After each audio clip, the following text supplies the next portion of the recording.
مسلمان اور مومن میں فرق صرف اتنا ہے کہ مسلمان اللہ کو مانتا ہے اور مومن اللہ کی مانتا ہے۔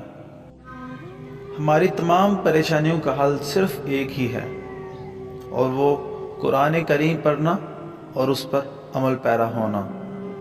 اللہ تعالیٰ کا محبوب بننا ہے تو حضور اکرم صلی اللہ علیہ وآلہ وسلم کی ہر سنت پر عمل کرو، اور اس کے علاوہ کوئی راستہ نہیں۔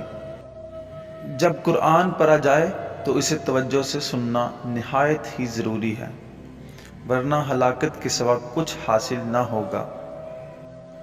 جس کام میں خود غرضی آ جائے اس کام سے برکت ختم ہو جاتی ہے۔ اگر خوشی کی زندگی گزارنا چاہتا ہے تو زبان کو شکوے سے مکمل طور پر روک دے اور خاموش رہنے کی عادت ڈال۔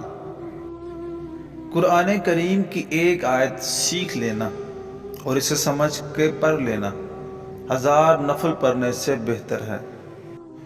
جو مانگنے کا طریقہ ہے اس طرح مانگو۔ در کریم سے بندے کو کیا کچھ نہیں ملتا، سب کچھ وہیں سے تو ملتا ہے۔